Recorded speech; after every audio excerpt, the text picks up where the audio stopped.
ఓం శ్రీ గురుభ్యో నమ. శ్రీ మహాగణాధిపతయ నమ. శ్రీమాత్రే నమ. కర్కటే పూర్వఫల్గుణ్యాం తులసీకాననోద్భవాం పాండ్యే విశ్వంభరాం గోదాం వందే శ్రీరంగనాయకీం. నీళాతుంగస్తనగిరితటీ సుప్తముద్బోధ్య కృష్ణం పారార్జం స్వం శృతిశతశిరసిద్ధమధ్యాపయంతి స్వోచ్ఛిష్టాయాం సృజనిగళితం యా బలాత్కృత్య భుంక్తే గోదా తస్యై నమ ఇదమిదం భూయ ఏవాస్తు భూయః. శ్రీ భూనీలా సమేత గోదారంగనాథ స్వామినే నమః. மார்கழித்திங்கள் மதி நிறைந்த நாளால் நீராடப்போதுவீர் போதுமினோ நேரிழை ஈர் சீர்மல்குமாயிப்பாடிச் செல்வச் சிறுமீர்காள் கூர்வேல் கொடுந்தொழிலன் நந்தகோபன் குமரன் ஏறார்ந்த கண்ணி யசோதை இளச்சிங்கம் கார்மேனிச் செங்கண் கதிர் மதியம்போல் முகத்தான் நாராயணனே நமக்கே பழைதருவான் பாரோர் புகழப் படிந்தேலோ రెంబావాయ్. గోదాదేవి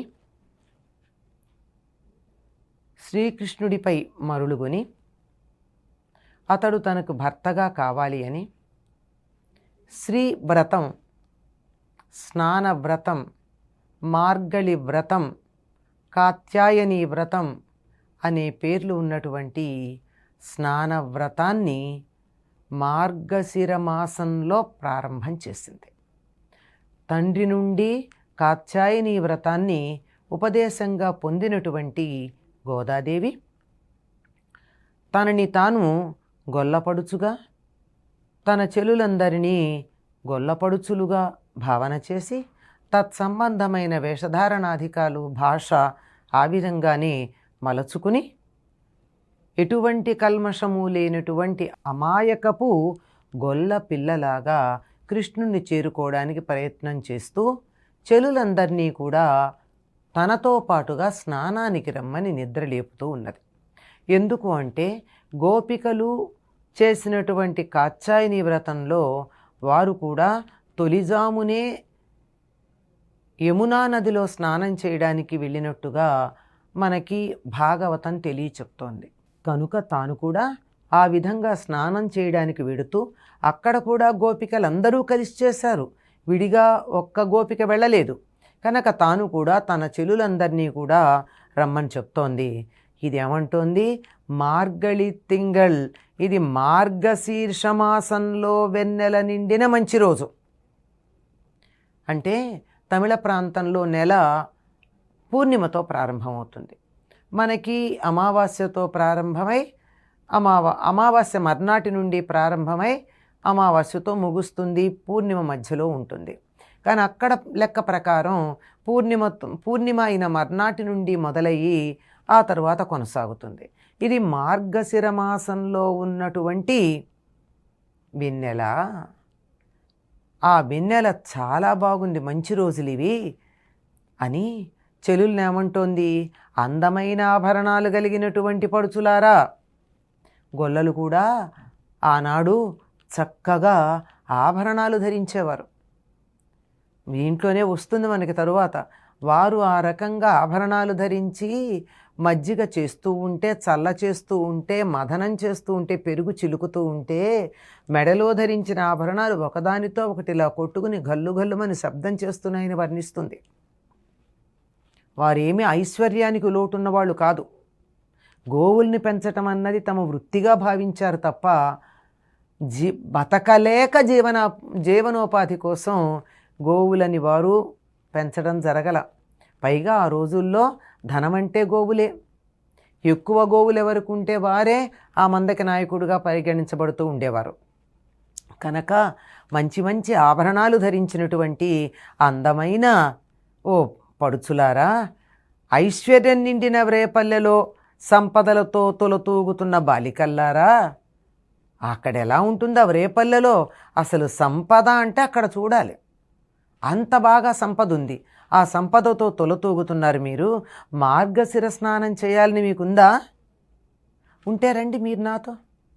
నీరాడపోదువీర్, స్నానం చేయడానికి వెడుతున్నాను రండి, మీరంతా నాతో పాటు రండి, ముందు నడవండి. మంచి ఎందుకు మనం స్నానం చేయాలి? ఇంతకుముందు రోజు చెయ్యట్లేదా? ఇళ్లల్లో స్నానం చేయలేదా? మార్గశిర మాసం వచ్చేదాకా వీడు స్నానం చేయకుండా ఉన్నారా? కాదు. ఇప్పుడెందుకంటే ఈ స్నానానికి ప్రత్యేకత, మనం మామూలుగా ఇంట్లో నిత్యం మలాపకృష్ణ స్నానం చేస్తాం, ఒంటి మీద ఉన్న మట్టి పోవడానికి స్నానం చేస్తాం. కానీ అదే నదుల్లోనూ లేదా ప్రత్యేకమైనటువంటి సమయాల్లో పుష్కరాలు మొదలైనవి చేసేప్పుడు ఏం చెప్తాం? సంకల్పం చెప్పుకుని అఘమర్షణ స్నానం చేస్తాం. మనమంతా అట్లాగే చేయాలనుకుంటున్నాం. ఎందుకు అంటే మంచి వేలాయుధం దాల్చినటువంటి కృష్ణుడికి ఏ విధమైన ఆపద రాకుండా కాపాడుతున్నటువంటి శ్రీ నందగోపుని యొక్క కుమారుడైన, అంటే నందుడు వేలాయుధం ధరిస్తాడు. ఎందుకు? తన కుమారుడైనటువంటి బాలుడికి, తన కొడుకుకి ఎటువంటి ఆపద రాకుండా చేతిలో ఎప్పుడు ఆయుధం ధరించుంటాడు. అందమైన కండ్లతో అలరారుతున్నటువంటి యశోద, ఆ యశోదకైన బాలసింహం, ఇళైచ్చింగం అంటే చిన్న కొమరు, సింహకిశోరం. ఈయన సింహకిశోరం, ఆవిడ యశోద పెద్ద పెద్ద కళ్ళుండి అందమైన కళ్ళున్నాయి ఆవిడికి. అలా పైగా ఈయన ఎట్లాంటి వాడు? నీలమేఘశ్యాముడు, ఎర్ర తామరల్లాంటి కళ్ళు గలవాడు. ఆ కళ్ళు ఎర్ర తామరల్లా ఉండి ఊరుకున్నాయా? ఒక కన్ను సూర్యుడిలాగాను, ఒక కన్ను చంద్రుడిలాగాను ఆహ్లాదాన్ని ఇవ్వగలుగుతోంది. అంటే ఎల్లప్పుడూ పువ్వులన్నీ విచ్చుకునే ఉంటాయి. ఒక కన్ను చంద్రుడంటే కలువలు విచ్చుకుంటాయి, ఒక కన్ను సూర్యుడంటే తామరలు విచ్చుకుంటాయి. స్వామి చూస్తే కలువలు తామరలు ఒక్కసారే విచ్చుకునే స్థితిలో ఉంటాయి. అటువంటి చక్కని ఆహ్లాదమైనటువంటి కాంతిని ప్రసరింపజేసే దివ్యమైన ముఖమండలం కలిగినటువంటి వాడు ఎవరమ్మా?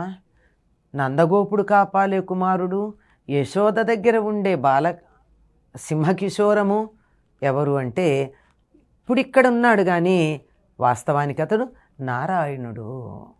నారాయణనే నమక్కే, అటువంటి నారాయణుడికే మనం నమస్కారం చేస్తాము అని చెప్పి, అతడికి తప్ప మరెవ్వరికీ నమస్కారం చెయ్యమని తెలుసు, అతన్ని మాత్రమే మనం దైవంగా భావించుకుంటాం అని తెలుసు. దైవంగా భావించిన వాళ్ళనే కదా మనం ఏదైనా కావాలని అడుగుతాం. అందరిని అడుగుతామా? అడగం కదా, ఆయన్ని అడుగుతాం. నన్ను తప్ప ఇంకొకళ్ళని అడగరు అని తెలిసినటువంటి వాడు, మనం ఒకటి కావాలనుకుంటున్నాం గనక అతన్ని అడుగుదాం, అతన్ని తప్ప ఎవరిని అడగం గనక అతడు మనకిస్తాడు. ఏం కావాలనుకుంటున్నాం? పర్ర అని బండిరాతో చెప్తామండి, అడపజ అంటారట తమిళంలో. ఆ వాయిద్యాన్ని ఇవ్వడానికి సిద్ధంగా ఉన్నాడు.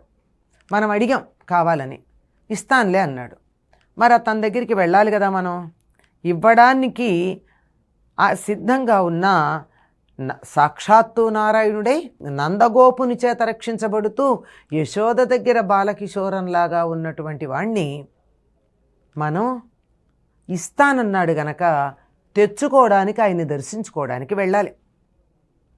మనం ఈ వ్రతం చేయడాన్ని చూస్తే లోకులంతా సంతోషిస్తారు. మీరందరూ వచ్చి వ్రతంలో పాల్గొనండి.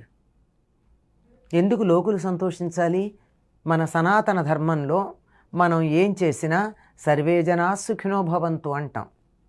ఈ పూజ చేసినా, ఈ వ్రతం చేసినా, ఈ సత్కార్యం చేసినా దీనివల్ల వచ్చేటటువంటి ఫలితం వల్ల లోకంలో ఉన్న వాళ్ళందరూ సుఖంగా ఉండాలని భావిస్తాం తప్ప నేను మాత్రమే బాగుండాలి, నా కుటుంబం మాత్రమే బాగుండాలి అనేటటువంటి పద్ధతి మన సంప్రదాయంలో లేనే లేదు. అంతా అయ్యాక సర్వే జనా సుఖినో భవంతు, సర్వే సంతు నిరామయాః, సర్వే భద్రాణి పశ్యంతు, మా కశ్చిత్ దుఃఖభాగ్ భవేత్ అని చెప్తాం. ఎవ్వరూ కూడా దుఃఖాన్ని పొందడానికి వీల్లేదు. అందరూ సుఖంగా ఉండాలి, అందరూ ఆనందంగా ఉండాలనుకోవడం అన్నది సనాతన ధర్మం. కనుక మనం చేసే ఈ వ్రతం ఉందే, ఈ వ్రతం వల్ల కూడా లోకాలన్నీ బాగుండాలి, లోకాలన్నీ సంతోషిస్తాయి. మేం చెయ్యలేని పని గోదా చెలికత్తెలతో కలిసి చేసి లోకానికి మేలు చేస్తోంది, సంతోషిద్దాం అని లోకాలన్నీ సంతోషిస్తాయి. మీరందరూ నాతో స్నానం చేయడానికి రండి అంది. ఎందుకంటే దైవాన్ని దర్శించుకోవడానికి చక్కగా స్నానం చేసి వెళ్ళాలి, కానీ ఉన్నవాళ్ళు ఉన్నట్టుగా వెళ్ళకూడదు కదా. స్నానం చేద్దాం రమ్మని చెప్తోంది. ఈ స్నానం ఎటువంటిది అంటే ఒక్కొక్క సందర్భంలో ఆ స్నానం యొక్క విశేషం మనకి తెలియజెప్తూ ఉంటారు. ఇది గోదాదేవి మొట్టమొదటి రోజున చెల్లులందరినీ నిద్ర లేపుతూ వ్రతం చేయడానికి రమ్మని పిలుపు ఇచ్చినటువంటి పాసురం. స్వచ్ఛిష్టమాలికా బంధగంధబంధురజిష్ణవే విష్ణుచిత్తతనూజాయై గోదాయై నిత్యమంగళం.